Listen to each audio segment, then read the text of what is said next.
can you show us your other product there? The other thing I want to show you here, this is a 4G modem, and it's actually, I'll show you guys on the screen. I'll try to make it Yep. Aim right there. Okay. There we go. I think I speak for the whole chat room when they say, ooh, ah. So this is about a 1/2 inch thick and maybe 3 inches square, and this is basically a 3G and 4G modem. So what's great, no matter where you live in the U.S., you can buy this device, and you can leverage any of our networks that you can get access to.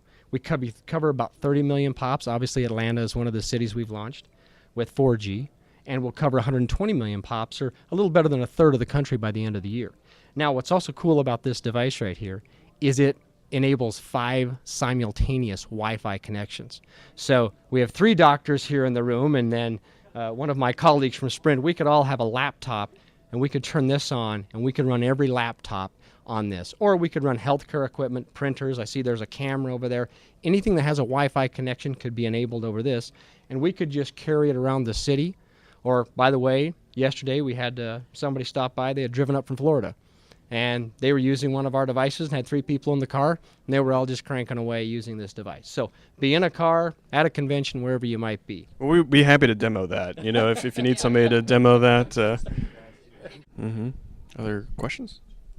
Just to give you a feel of what's going on in the chat room, there's some comments more than questions. We have an emergency room physician in Texas who says, unfortunately, this really cool technology will just result in being told go to the ER 10 minutes earlier. And then another person said, gosh, that 4G device looks fabulous. It would look even better with an Apple logo on it. So that's not really a question. I'm thinking back to my memories of being a resident on the wards. Do you imagine a use for the technology just among healthcare providers to exchange images just real time in the hospital? Because one intern gets an EKG, wants to share it with the chief resident or something like that. Is anything? Yeah, that's actually another great question. We never really talked about the in-hospital environment, and there's a few things that we are doing, and I won't mention names because some of these I'm not able to, but one thing that we're doing is we call these customer converged network solutions, where we go in and basically wirelessly enable every nook and cranny of a hospital environment. And the purpose of that is, rather than think of that as remote and mobile, it's a very portable environment. So the example just given is, our doctors and clinicians are all over this hospital, and they don't want to go find some place to plug in necessarily. So if we come in and we basically wirelessly enable this entire hospital, no matter where they are, the OR, the ER, the ICU, then that information being captured on their mobile device, could be a tablet, could be a laptop, could be a smartphone, and being able to share that either inside the hospital or outside the hospital at any time is actually a really important element.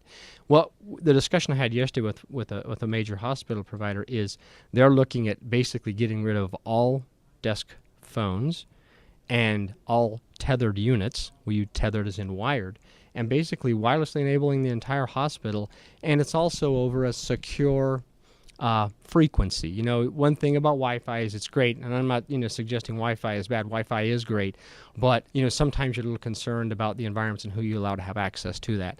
With our 4G or with our 3G, it's private spectrum, and so you have much more control over it in those environments. But I think that's a great point. And for the person who would like to see an Apple insignia on this, I can't help you with that, but I can tell you, if you got one of those iPhones and it's basically a bookend because you can't get data, buy one of these and you can actually make it work. It's phenomenal. You can actually have real speed on an iPhone if you buy one of these from Sprint.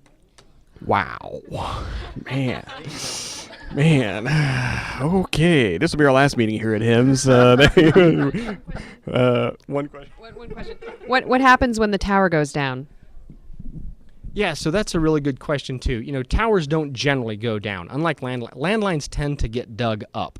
That's generally, when you lose connections normally in just a normal day-to-day environment, it's someone has accidentally dug up a wire. So your towers generally only go down when you have a very adverse, earthquake, hurricane or something like that. And generally when that happens, what we try to do is harden all of these networks to the extent that we can. And then in the example that I talked about where we enable the entire hospital environment, the tower actually can be contained within the hospital and is usually backed up by generators. So it almost has its own cell tower and then wireline backup from there. So the backhaul, if you will, from the tower is underground. So when we do a hospital environment, then it works great. Now, obviously, if you're talking the broader residential arena, if you have a catastrophic event, it doesn't matter wired or wireless, you're going to have problems. One of the solutions that we're actually starting to do, though, in the 4G, 3G world, those are two different networks. So in many, many cases, what you want is if you can have redundancy, that's your preference. So the fact that our 4G network and our 3G network are independent networks, if one goes down for some technological reason, you've actually got two wireless options, and that redundancy is very important, obviously, for many, many reasons. Great. Okay. People are getting chatty now. So one person is saying that in their ED they've tried two different cell networks, and the first was Sprint, but they had difficulty getting them to work well enough to be able to make the switch from wired phones. I guess the reception just didn't work in the bowels of the hospital. Any thoughts on that? Have you had some advances that make that now in this day a less likely problem? It's a great question. If you rely on the macro network, all wireless networks are constrained from an RF perspective by buildings, right? Especially you think of a hospital, they're actually constructed, how they're constructed hopefully is a very sturdy construction. So what we do, I used the Methodist healthcare system, Dan mentioned this yesterday, we go in and literally build what we call a DAS, and it's a distributed antenna system. And basically what we do is we put mini antennas throughout the entire facility. And we create a tower just for that hospital, and then we distribute the signal. We literally distribute the signal throughout the bowels of the entire hospital. And we've done this for, a few major hospital systems, quite a few major hospital systems. Then if you're relying on just what I'll call the macro network and thinking that that's going to be able to give you access in every nook and cranny of your hospital, that's not going to work. You're going to want to do this, and we call it a custom network build. And, in many cases, it's at no cost to the provider. What we ask for in return is, hey, let's put some units on here, give us some subscribers, and then it reduces the capital expenditures that has to be put forth by the entity. We end up putting the capital in kind of in return for services. Great. One more? Yep, one more. A few people have been asking about how soon will 4G be available for hospitals nationwide? Another great question. We can actually build 4G almost anywhere in the United States. We own spectrum positions in about 80% of the United States.